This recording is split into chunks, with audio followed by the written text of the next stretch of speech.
Here we are, VL video. You've all been waiting. You want to know what's going on with the VL? Well, here she is, sitting on the hoist because we're about to see if we can make some more powers. We maxed out the old fuel system, so Hori's getting on the tools, and we've got this some sort of undercar mount surge tank.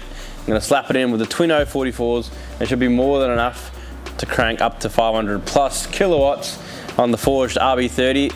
Sporting in my VL Calais Turbski. Okay, now the turbo, we pulled off the Garrett GT 3582 ball bearing thing, and we've given it to HyperGear, and he's gonna pull out the internals and pretty much fit in the biggest wheels that you can fit in the front and rear, and obviously that's retaining the Kang No Anti-Surge for bulk dose in my 3.5 inch. Is that 3.5 inch? No, that's 4. There you go, 4-inch dose pipe for all the deep boy doses. The rest of this car was mint. It's got the old school Ultronic ECU, which I really want to avoid replacing because it's all been wired nicely to suit it. Like I said, forged motor. It's got old school stuff inside it as well. J floating turbo pistons, don't know, H beam rods or something. So the whole motor is ready for power. We maxed out the fuel system on 90 PSI, making roughly 350 kilowatt, I think it is. On some dynos might have read a bit higher. It felt like close to 400. Could just be because it's light, but it came on way too hard. It was way too responsive, and it just would bag them up. I mean, I want this car to be real fast, like street worthy, not just blazing too responsive like all the drift cars. I want it to be a little bit laggy and just come on and just keep pulling up top with no spinach. Big boy turbo, because we've got the 3 litre. It can spin anything it wants, so we're still going to keep the, what size rear housing is it? 0.86. Something like that, which is a 10 centimetre roughly. Yeah. It's roughly 10 centimetre rear, so it's already a little bit bigger than what we run on the drift cars. But then yeah, we're just going to cram a big ass wheel in it and leave there no material left. Just the biggest turbo, so it sort of looks a little bit sleeperish, because I've been, oh, you just got a 3582, but no. It's a GT40 inside, son. So that's a plan. The weak point now, we've done the diff, we've got the built diff, we've got the built motor, and stuck in between is a Shat standard tail shaft and a standard RB30 turbo Jatco 4-speed box, which is now sort of a 3-speed because the overdrive don't work. And it's apparently been reconditioned, and they say they're only, like, I think we're already at its limit, which is around 350, 400 kilowatt. So we'll definitely find out the limit of that. I mean, I don't give this car hell, so it should last okay on the street. We've got the Mickey T's on the rear, and we've got the shock works in the car. I'm still forever trying to find a Calais 15i or whatever it's called, whatever the blue is, the dark blue. Give me your Calais wheel if you got one. Slide into the DMs because I want to complete that interior. We're going to get this thing on the dyno this video. We'll get her up in the air. We'll show you our fuel system. Guess what power we're going to make, boys? What are we going to make? If we made 350, 400 with a 3582 and running out of fuel on 19, probably could have pushed that to 24. What are we going to do with a big boy Turbski running 25 to 30 PSI? Oh! You know what it's going to do? The auto's going to go. Oh, what power is the auto going to blow up? Bang your comments down below, and don't forget to subscribe. Tell us what we got here, Hori. This is it's a JD Customs undercar surge tank. Okay. So basically, you run your standard, or it's a, I don't actually know what brand it is. It's just like a replacement E85 safe. Pierberg. That's it. Pierberg laugh pump. In tank lift pump feeds that surge tank, and then we've got the 2. Twin. Twin. So one of those was maxing out at 19. So with 2 of them, that means we can run. What's 2 of 19? 38. Ooh. Splits into 1. Dash 8 the whole way up to the fuel rail. Okay. Good fuel filter, because need that. Yeah, Zoo Performance, shout out. And then yeah, I'll run a dash 6 to the regulator, and dash 6 all the way back into the surge tank, and then there's an overflow line that just runs into the standard return line into the tank, and that's about it. And I'm going to be replacing this stanky fuel tank at some point. Might not be in this video, but we've got a nice 85 litre drop tank. I'm going to spray her up all night. I feel like it's a must. You got to have the hang down cooler, you got to the hang down drop tank, and that's what makes. It's got to be the fresh silver. Fresh silver, yes. Silver. And then we'll replace this. Yeah. That's going to go bang. Yeah, where's the hole going to be? That's the other, where's it going to come out? So it stays in third. So that's good. So it stays in third, so that's good. So third gear is probably about there somewhere. So it's gonna just tear open, beat your ass. This thing sounds spicy on high boost, so even higher boost will be even more spicy. So I'm hoping this gate can hold up too. It's only it's a 50 mil still. Is it? But TL. it's an old, yeah, it's an old. Nah, yeah. Oh, yeah, it is. TL 50. Yeah. Old The shat scramper. Yeah, Chopping we'll fix chain. that. We'll fix that out bonnet. Yeah, send it. There you go, VL build. Hope this Tickles your fancy. tickles your doogle. Well, the fuel system's done. Yep. So we've got the JD undercar surge into the twin new style 044s, which are supposed to be quieter, but they're still loud as fuck. This big boy. He's gone the biggest wheel we could fit in the front housing because he wanted to keep the Garrett setups. I think he went, it's a different rear, I don't know what it is, but it's something, and it's big, and it's got a really big wheel, so it should make all the boost. All the boost. But he also wanted it to be a bit laggy because the turbo originally was way too responsive. That's Well, the yeah, old one, is it? That's there the you old go. one. I believe. Bit of a comparison. And I think that might even be the original front wheel. Yeah. It's hard to tell. Very different. Yeah, Well, that's the front And it's a face different- of the it's a wheel. different look how style. Small, look how small the front face is. yeah, true. It's a completely different style, like wheel and everything as well. but- So it's enough to blow up a box, that's for sure. Definitely that the old built auto ain't gonna hold up. Oh, she's all back together. Thanks, Hori. We've got a bigger Turbski, we've got a bigger fuel system, and we've got a nice balancer so we can rev it to the moon. One thing I forgot to mention is I don't think we were actually limited because it had not enough fuel pressure with the old Turbski. I don't think he was revving it as hard as it could.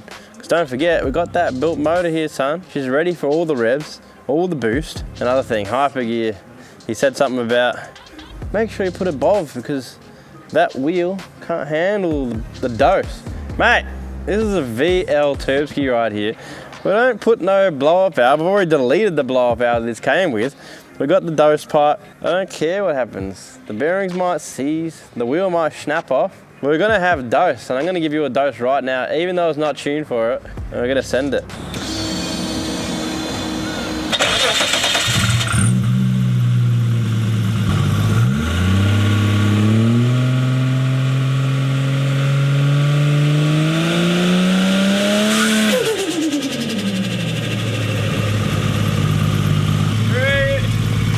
Dose test approved. It doses. There's only a minimum amount of boost. It's definitely a laggy boy when they actually came on there. Ain't as punchy as she was before. That's exactly what we want though. Because we wanted to come on and just all the way to the moon and snap that auto in half, which is probably what's going to happen. The overdrive already doesn't work, so cheerio. Send it. We'll be back on the dyno in the next clippers. Oh, whoops. I didn't mean to turn that on. Jay Scott drafts reporting for VL vlog. Don't care, where's the wagon? Shat build. We're on the way to the dyno with the VL, heading down to Checkered Tuning. He's got a little bit of time available for us. If you're wondering why I am taking over the vlog, it's because I'm the car. It's actually because Jason and the fam are holidaying up the east coast on the way to Queensland for high-tech round 4 in the meantime. VL, it's been sitting in the factory for a while, but Trent's had a bit of time, so thought we'll bring her down and run her up, see how much boost this auto gearbox will take before it goes bang. Fingers crossed, lads. Get your guesses in down below before you watch ahead. Is a built bottom end. She's got the bigger Turbski. And yeah, we just pulled up, get this nugget off the trailer and make some bows. VL is bolted onto the dyno now. Trent's getting her all set up.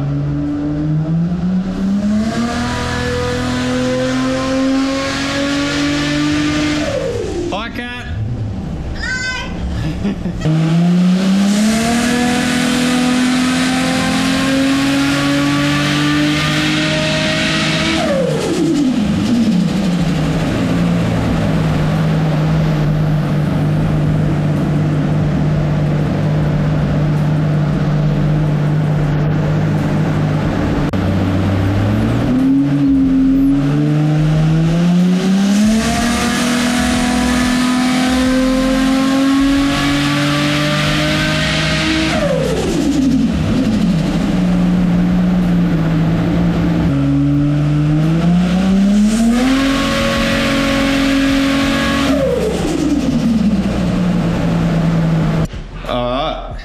Converter is copping some abuse, but we're gonna keep going. It's got a slight miss, so Trent swears by chucking in iridium plugs.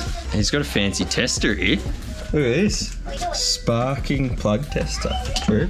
Trent's always sworn by iridiums, and I've always used them, but it's a bit of a hit and miss topic for some. Yeah, look, they are more expensive, and a lot of people get confused with iridium and platinum. Like platinum are junk. You don't want to run platinum in anything because they often fuse a little piece of platinum to here, so that's where you get that double platinum. You have platinum fused to the tip, and then you have platinum in the electrode. And what happens is, especially in boosted cars, if something goes wrong and it, let's say it detonates a little bit or something like that, or it gets too hot, or it spikes boost and then does something stupid like that, that little piece of platinum comes off, and then obviously even that floating around the engine, it'll smash valves, it'll damage lots of stuff. So you just don't use them. Yeah. Everyone goes, copper's more conductive. It is a fantastic plug, and if you've got enough ignition energy to fire it, then 100% it's all good. But what we find is, especially in RBs and JZs and all that sort of stuff on factory coils, you get to a point where you get a misfire, and no matter what you gap the plug down to, you'll still get a misfire. You can put a set of iridiums in, gap down to 0.5, which is still a fairly large gap, and run like 35 pounds of boost or 40 pounds of boost, where you were misfiring at 24, 25 on a copper. And it's all to do with, you end up with a fine, single, very concentrated stream of energy. And that's the difference between this. You'll find that the copper will tend to have multiple streams, and they're kind of diluted. Yeah, right. So that they get blown out easier. Yeah. So I might turn off the lights in the dyno. Yeah, right. That's crazy. Science, bitch. You can see the iridium is very direct, and then your standard one on the right's just a bit jumpy. That's crazy.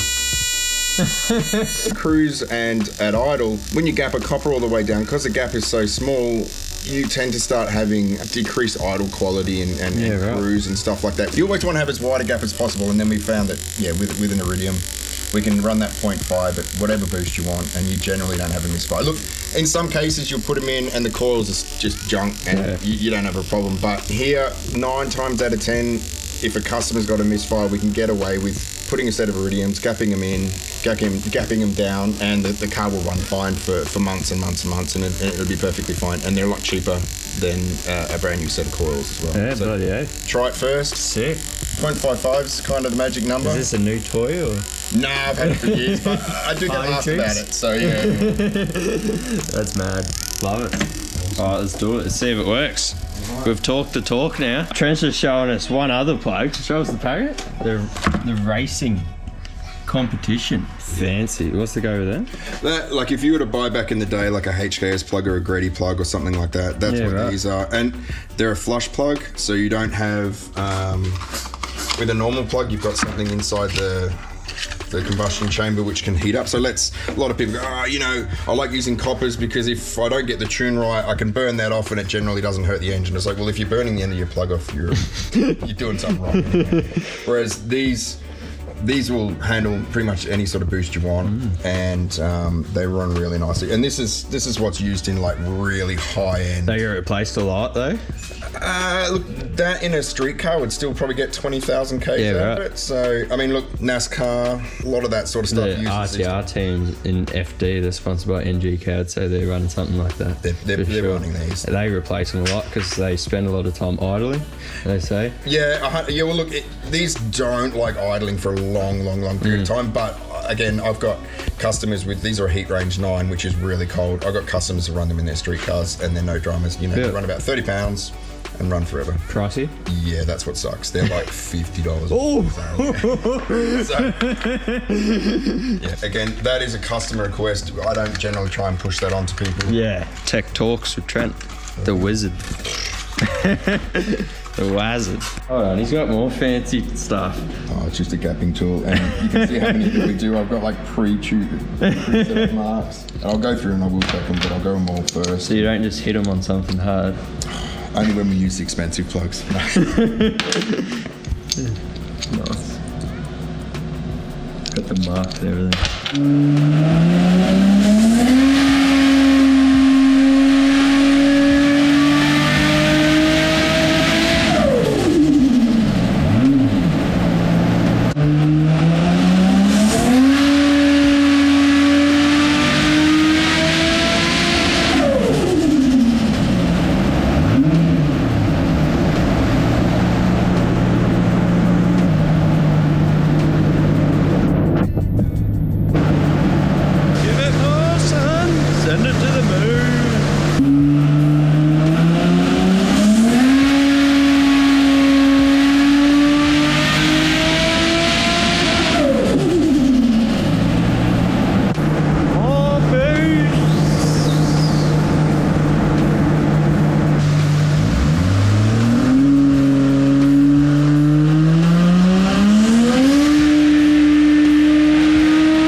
she's all done.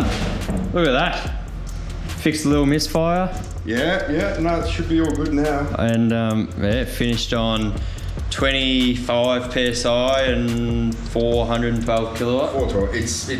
It's blowing through the converter a bit, so it's probably down a little the final figure than what it actually should be because the converter's flashing through. But yeah, so the converter's copping it. She's making a lot of torque, like over 800 Newton meters. Yeah, it's and the more boost we put in it, the harder and harder it flashes the converter up. So, but the box is still in one piece. Didn't slip, doesn't slip, doesn't do anything stupid. So. And the temperatures were not that bad considering the converter was slipping so much. But I just don't want to put too much boost in it and then hurt something. So yeah, maybe new converter and then wind her up another 5 or 6 pounds. Nah, super happy with that. Jason's stoked. Can't complain. It's going to be an absolute weapon. It's got to try and get traction now, and good luck with that. Yeah, no, it'd be sick. And then down the line, change the gearbox or something, and see what those rods are rated to. Yeah. Hopefully they're not completely stock rods in there. Nah, Jace would have the mod list, but it is a built motor. Cool. Have seen the pistons on a little camera in the inspection, and they look alright. But yeah, look, whoever put it together, it looks like they did a good job. Like the actual engine and everything is neatly done. And alright, thanks a lot, mate. Awesome. Had fun. Right, get her on the trailer, and now we're gonna wait like 2 weeks for Jason to take it for a test drive when he gets back from Queensland. But stay tuned. Shrew. Funny looking wagon. Alright, VL's all loaded up. Hoping you guys enjoyed this VL update and power mods and tune. Hit the like button if you enjoyed it. Subscribe if you're not already. Big shout out to Trent and Kat down here at Checkered Tuning for fitting us in. Bit of last minute tuning. They had a little opening pop up, so we snagged in there. So shout out to those guys, absolute legends. We'll do a video when Jason's back, driving this thing, seeing what she's made of, trying to put that power down, and let us know in the comments down below if you want to see the VL versus wagon down the quarter mile. Might be able to make it happen, so let us know, and I think it'd be really sick. Let us know who you think would win down the quarter mile, the VL or the Barrow Wags. Auto versus manual, 4-speed dog box. Barrow versus RB, 400 kilowatt versus 500 kilowatt. Don't know. Anyway, that's it. See you in the next one. Peace. We going non-stop, yeah, we won't stop. Say you're looking for the wheel, yeah, you one stop. We going non-stop, yeah, we won't stop. Say you're looking for the wheel, yeah, you one stop. Check, King, I'm working, that dollar twerking, this money certain. Long as I'm observing, I stay in